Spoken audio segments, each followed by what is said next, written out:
नमस्कार, मैं हूं आपके साथ मयंक। देखिए, आज 8 तारीख है और वाकई ऐतिहासिक तारीख है, ऐतिहासिक दिन है। मैं ईरान की जीत, ईरान की शानदार जीत और डोनाल्ड ट्रंप और नेतन्याहू की करारी और ऐतिहासिक हार पर चर्चा करूं। लेकिन उसके पहले मैं इस वीडियो की शुरुआत में आपको एक ऐसा अनुभव बताना चाहता हूं जो मैं हमेशा जीवन भर मुझे याद रहेगा। देखिए, आज सुबह मैं घर पे था और डोनाल्ड ट्रंप ने जब ये अनाउंसमेंट किया, अमेरिका ने अनाउंसमेंट किया कि वो सीज़ फायर कर रहे हैं और ईरान की सारी शर्तों पर, ईरान की शर्तों पर ये सीज़ फायर हुआ और सब तरफ ये खबरें फैली कि भाई ये अमेरिका ने एक प्रकार से करारी हार स्वीकार कर ली है। और उसके बाद जो है ईरान में जीत के जश्न की जो है वो तस्वीरें सामने आने लगी। पूरे ईरान में लाखों करोड़ों लोग जो हैं वो सड़कों पर थे और अल्लाह अकबर के नारे लगा रहे थे और ईरान को एक दूसरे को जीत की मुबारकबाद दे रहे थे। लेकिन इसी बीच देखिए, एक घटना ऐसी हुई कि मेरे घर पे मेरे फ्लैट की डोरबेल बजती है, घंटी बजी फ्लैट की। मैंने जैसे ही दरवाज़ा खोला तो सामने एक 10 साल की बच्ची खड़ी हुई थी। ये मेरी ही सोसाइटी में रहती है, जहाँ मैं रहता हूँ वहीं पास ही में रहती है। तो उसके हाथ में एक बॉक्स था। मैं आपके साथ शेयर करना चाह रहा हूँ इस अनुभव को। उसके हाथ में एक बॉक्स था। मैंने पूछा, बेटा बताओ सुबह सुबह कैसे आ गए आप? तो उन्होंने कहा कि मयंक अंकल, मैं आपके लिए खीर लेके आई हूँ, मैं आपके लिए सेवई लेके आई हूँ। तो मैं बड़ा हैरान हुआ। मैंने पूछा, अरे सेवई आज क्यों? तो उन्होंने कहा, देखिए अंकल, इस बार आप जो है ईद पर हमारे यहाँ नहीं आए। हमें पता है इस बार आपने ईद नहीं मनाई, ईद पर आपने सेवई नहीं खाई, क्योंकि अली खामनेई साहब के निधन से, उनकी डेथ से आप बहुत सैड थे, इस जंग की वजह से आप बहुत सैड थे, इसलिए आपने सेवई नहीं खाई। लेकिन आज ईरान जीता है अंकल और मैं आपके लिए सेवई बना के लाई हूँ। और वो बच्ची मेरे लिए जो है वो सेवई बना के लाई। बेहद ही इमोशनल मोमेंट था। मैंने उस बच्ची से कहा, बेटा मैं अपने लाखों दर्शकों के साथ आज ये बात शेयर करूँगा, और चूंकि बच्चे मन के हमेशा सच्चे होते हैं और उसने ये सेवई बनाई है तो ये खाने की भी बनती है। बहुत बहुत शुक्रिया बेटा, ये बात मुझे हमेशा याद रहेगी। देखिए, आगे बढ़ते हैं, हम अपने वीडियो पे आते हैं। आज सब तरफ पूरे दुनिया भर में ये खबरें हैं कि ईरान की शानदार जीत हुई है और ईरान के सामने अमेरिका झुक गया। लेकिन आप अगर सही अर्थों में इसको एनालाइज करें, इस पूरे घटनाक्रम को जो पिछले 12 घंटे में हुआ है, ये जीत जो है, जो तस्वीरें आज ईरान से आ रही हैं, ये जीत ईरान की उस जनता की जीत हुई है। ये जीत है इमाम हुसैन की। ये जीत है अली खामनेई साहब के उसूलों की, अली खामनेई साहब के सिद्धांतों की जीत है। उन्होंने इस्लामिक क्रांति के बाद ईरान में जो सिद्धांत रखे, जो मूल्य रखे, ये आज उनकी जीत है। ईरान की जनता ट्रंप की मिसाइलों के सामने सीना तान के खड़ी हो गई और ये कल बात पूरी दुनिया ने देखी। जितने एनर्जी सेंटर्स थे, जितने न्यूक्लियर सेंटर्स थे, कल रात को, बीती रात को लाखों लोग वहां जमा थे और मानव श्रृंखला बना के, ह्यूमन चेन बना के वहां पर मौजूद थे। किसी को ना टॉमहॉक मिसाइल का डर था, ना किसी को F-35 का डर था, ना F-16 का डर था। ये ईरान का हौसला था। ये आज उसकी जीत हुई है। ये सच्चाई की जीत हुई है। आज एक बार फिर पूरी दुनिया ने देखा कि अगर दुनिया के सबसे ताकतवर मुल्क होने का दावा करने वाला जो राष्ट्रपति है या कंट्री है, उसको कैसे झुकाया जाता है। इसका परफेक्ट एग्जाम्पल पेश किया है ईरान ने। ईरान ने पूरी दुनिया को वो फॉर्मूला बताया है कि कैसे आप दादागिरी का जवाब दे सकते हैं। कभी वेनेजुएला पर हमला कर देंगे, कभी टैरिफ लगा देंगे, कभी ग्रीनलैंड पर हमला कर देंगे। ये तमाम बातों का कैसे मुंह तोड़ करारा जवाब दिया जाता है। और देखिए, ये इतिहास की सबसे बड़ी हार मानी जाएगी अमेरिका की। वर्ल्ड वॉर 1, वर्ल्ड वॉर 2, उसके बाद अगर कोई इतिहास ये लिखा जाएगा कि उसके बाद एक ऐसी जंग हुई जिसमें अमेरिका की शर्मनाक हार हुई, तो वो इस जंग का जो है वो जिक्र किया जाएगा। वो कैसे हुई उसका भी हम जिक्र करेंगे। लेकिन देखिए, इन सब चीज़ों के बीच में कुछ बातें ऐसी हैं जो बेहद अहम है, जो मैंने आज जिसका थंब भी बनाया है। कहा यह जा रहा है कि जल्द ही पाकिस्तान में ईरान और अमेरिका के बीच में बातचीत होगी। लेकिन जो हालात बता रहे हैं, जो रियलिटी बता रही है, वो इस ओर इशारा कर रहे हैं फिर से कि हो सकता है डोनाल्ड ट्रंप एक बार फिर धोखा करें। हो सकता है डोनाल्ड ट्रंप सीज फायर का नाम देने के बाद एक बार फिर हमला करें। इसकी बहुत प्रबल संभावनाएं हैं और ईरान की मिसाइल्स भी रेडी है। इस बात को ईरान भी अच्छी तरह समझ रहा है। अब मैं ये बातें क्यों कह रहा हूं, ये आपको ध्यान से समझना पड़ेगा कि आखिर ऐसा क्यों है, इसकी आशंका क्यों जताई जा रही है कि ये सीज फायर कुछ ही दिनों का सीज फायर और खत्म हो जाएगा। देखिए, पहली बात तो ये समझिए कि जो सीज फायर करना पड़ा अमेरिका को, बेहद मजबूरी में करना पड़ा है। अमेरिका के सारे बेस तबाह हैं, मिडिल ईस्ट के बेस जल रहे हैं। जो मेरी जानकारी है, बाद में आपके पास आएगी, जो भी सोर्सेस से, मेरे अपने सोर्स हैं जो मैं एनालाइज करता हूं, अमेरिका के 25 प्लेन तबाह हुए हैं, चाहे वो एयर मोड में रहे हों, चाहे वो अलग अलग एयरपोर्ट्स पर खड़े थे, अलग अलग बेसिस पर खड़े थे। 25 प्लेन ऐसे हैं जो तबाह हुए हैं अमेरिका के। अगर आप हार उनकी गिरना शुरू करें, पूरा डिफेंस सिस्टम तबाह हो गया, थाट तबाह हो गया, पेट्रियट तबाह हो गया। आप देखें, मिडिल ईस्ट से हालात ये है, मिडिल ईस्ट से अमेरिका का प्रभाव अब लंबे वक्त तक हट चुका है। उनके साथी देख चुके हैं कि ये हमें नहीं बचा पाए, चाहे सऊदी हो, चाहे यूएई हो, चाहे बहरीन हो, चाहे इराक हो, चाहे जॉर्डन हो। सबके सामने ये बात आज साबित हो गई है कि जब ईरान मिसाइल से हमला करता है तो ना डोनाल्ड ट्रंप बचा सकते, ना अमेरिका बचा सकता है। तो ये जो एक हुआ था कि अमेरिका बचा लेगा, वो हमेशा के लिए खत्म हो गया है। अब मिडिल ईस्ट का किंग है ईरान और पूरा पूरा वर्ल्ड ऑर्डर अब चेंज हो चुका है। इस बात को याद रखिएगा। मैंने पहले भी कहा था आपको कि वर्ल्ड ऑर्डर जो है वो पूरा चेंज हो जाएगा और अब यही होगा। अब मिडिल ईस्ट का किंग होगा ईरान। लेकिन देखिए, ये बात क्यों कही जा रही है कि ये धोखा हो सकता है, उसकी सबसे बड़ी वजह है, 5 मुद्दे मैं आपको गिराता हूं। देखिए, ईरान ने बिल्कुल साफ कर दिया है कि ठीक है, बातचीत करिए, जो है करना है करिए। यूरेनियम जो है 450 किलो एनरिच्ड यूरेनियम, वो ईरान किसी सूरत में नहीं देगा।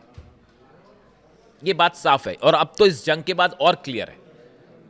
यानी ईरान के पास यूरेनियम रहेगा। अमेरिका की करारी हार, क्या अमेरिका इस बात के लिए तैयार हो जाएगा?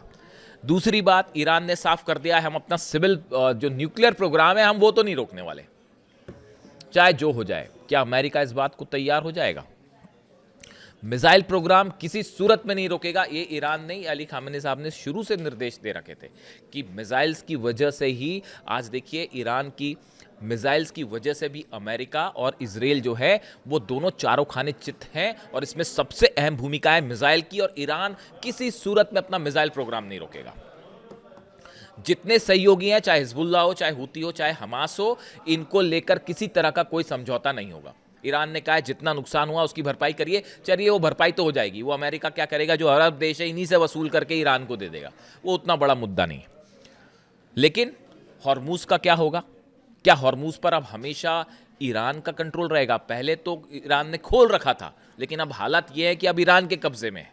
इससे बड़ा फेलियर और अमेरिका का किसी राष्ट्रपति का और नहीं हो सकता, डोनाल्ड ट्रंप का नहीं हो सकता।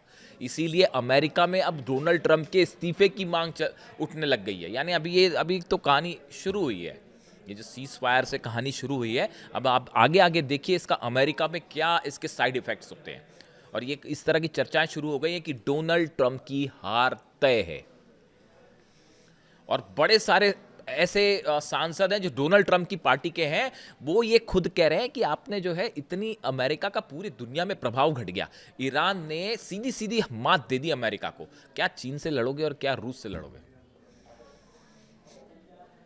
तो ये तमाम बातें, अब ये सब जो मुद्दे हैं, क्या इन मुद्दों पर सहमति हो पाएगी? ये मुद्दे तो 6 दौर की जब बातचीत थी उसमें भी थे। जो 6 दौर की बातचीत चल रही थी, उसके बाद जब हमला किया अमेरिका ने, उस समय भी ये हालात थे और उस समय भी ये हालात है। बल्कि अब तो ईरान और एडमेंट है, अब तो ईरान और विश्वास नहीं करेगा, विश्वास का कोई सवाल ही नहीं उठता। तो क्या आपको लगता है कि यहां पे डील हो जाएगी? पहली बात। दूसरी बात, नेतन्याहू तो ना घर के रहे ना घाट के, ना घर के रहे ना घाट के रहे। हकीकत है ये, इजराइल की वो हालत है, ईरान न, और इसी वजह से बताया जा रहा है कि नेतन्याहू जो है वो ट्रंप से नाराज है। ये इसीलिए ये बात भी कही जा रही है। कोई भी लक्ष्य पूरा क्या नहीं हुआ। आप देखिए, इजराइल में इतने बड़े बड़े धमाके हुए, इसराइल का पूरा तरह से डिफेंस सिस्टम तबाह हो चुका है। ईरान की मिसाइल्स उसके पास है, ईरान का न्यूक्लियर प्रोग्राम भी इंटैक्ट है, ईरान का यूरेनियम भी इंटैक्ट है। तो और ना सत्ता परिवर्तन हुआ। अली खामेनी साहब की शहादत हुई, आज उनके बेटे सुप्रीम लीडर हैं। और अगर कोई इस तरह के आगे भी हमले हुए, चाहे कितनी अधिकारों पर हमले हुए, सब रिप्लेस कर दिए गए। यानी हर टारगेट जो अमेरिका का, इसराइल का था, वो पूरी तरह से फेल साबित हुआ है। इससे बड़ा फेल ऑपरेशन कम से कम मैंने तो नहीं देखा। कोई इसे कैसे एनालाइज करेगा मुझे नहीं पता। जब जंग शुरू हुई थी तो मुझे कहा जा रहा था कि ये आप क्या कह रहे हो कि ईरान जीतेगा, क्या नहीं जीतेगा। आज मेरे पास लाइन लगी हुई है मेरे वीडियोस में कमेंट की कि मयंक जी आपने एक एक बात सही कही, एक एक बात जो है आपने कही थी वो सही हुई। हमने कहा था इनके ड्रोन्स, ईरान के ड्रोन्स तबाही मचा देंगे। आज अरब से पूछो जाके कि ड्रोन्स क्या होते हैं और कितने खतरनाक होते हैं। और मिसाइल्स आप इजराइल से पूछे जाके, जब खुर्रम शहर 4 बरसती है, फतह बरसती है, सेजल बरसती है और इमाद और कदर जैसी मिसाइल बरसती है, तो उसके बाद क्या होता है इजराइल से पूछिए। मुझसे पूछने की क्या जरूरत है। दुनिया की सबसे बड़ी शक्ति आज झुकी हुई है। वो ईरान, भारत में जो ईरान की एम्बेसी है उनकी तरफ से एक तस्वीर जारी की गई है, उसमें डोनाल्ड ट्रंप झुके पड़े हैं ईरान के एक वॉरियर के सामने। ये तस्वीर बिल्कुल सटीक और हकीकत बयां कर रही है। पूरा घमंड चूर चूर हो चुका है। शक्ति का जो नशा था वो नशा उतार दिया ईरान ने। यह हकीकत है इसकी। अब आज की डेट में आप बताइए कि कौन सा ऐसा देश होगा जिसने ये जंग देखी। 40 दिन तक पूरे दुनिया के 200 देश ये जंग देख रहे थे और ये भी देख रहे थे कि कैसे जो है एयरक्राफ्ट कैरियर्स में आग लगती है, कैसे F-35 गिरते हैं, कैसे F-16 गिरते हैं। वो सब लोगों ने देखा। अब उसके बाद कौन डरेगा आपकी दादागिरी से, बताइए। कोई नहीं डरेगा। ईरान ने फॉर्मूला पकड़ा दिया है, कोई ज़रूरत नहीं डरने की। सीना यही बात अली खामेनी साहब बोल रहे थे कि बोल के गए वो ये बात कि अमेरिका तब तक डराता है जब तक आप उससे डर रहे हो। जैसे ही आप आंखों में आंखें डाल के खड़े हो जाओगे वो भाग वहाँ से। और देखिए यही साबित हुआ। कल मैंने वीडियो बनाया था, देखिए रात को मैंने आपको बताया था जो खार्ग आइलैंड पर, ये मेरे ही शब्द थे, जो खार्ग आइलैंड पर कल हमले हुए उनका जो नेचर था हमलों का, या जो ईरान में हमले हुए उनका आप नेचर समझिए कि आपने टॉमहॉक मिसाइल से हमले किए। ज़्यादा फाइटर जेट अंदर नहीं गए क्योंकि उनको पता था कि वो सिस्टम गिरा देगा, और पता चला और 10 जेट गिर जाते कल। यही डर था कि हमले टॉमहॉक मिसाइल से हो रहे थे। मतलब बारी बार हमला कर दीजिए इनका। और हमले जिस तरह से हुए, ब्रिजेस पर हमले हुए, उसके बाद जेडी वेंस का बयान नहीं जंग रुक सकती है। उसके बाद ये कहना जेडी वेंस का कि हमने तो जो है वो मिलिट्री ठिकानों पर हमले किए हैं, जो ब्रिज गिराए हैं वो तो इसराइल ने और नेतन्याहू ने गिराए। वो ये कहने लग गए। इन सब बयानों से और हमले के नेचर से ये बात साफ हो गई थी कि सुबह तक जो है वो डोनाल्ड ट्रंप सीज फायर कर लेंगे। इसीलिए मैंने कहा था कि हमले ऐसे हो रहे हैं कि वो हमला करके निकलने वाली बात है। देखिए असल में डोनाल्ड ट्रंप फंस गए थे। पूरे इंडस्ट्रियल एरिया अरब के जल रहे थे, बड़ी बड़ी मल्टीनेशनल्स पे हमले हो रहे थे, तेल के दाम जो है वो आसमान छू रहे हैं, हॉर्मूज बंद है, फाइटर जेट्स गिर रहे हैं। बुरी तरह से फंस चुके थे डोनाल्ड ट्रंप। उनको फौरन सीज फायर चाहिए था, इसलिए उन्होंने कहा भैया पहले सीज फायर करिए, इज्जत तो बचाइए। इसलिए ये सीज फायर किया गया। इसकी हकीकत ये है और कुछ नहीं।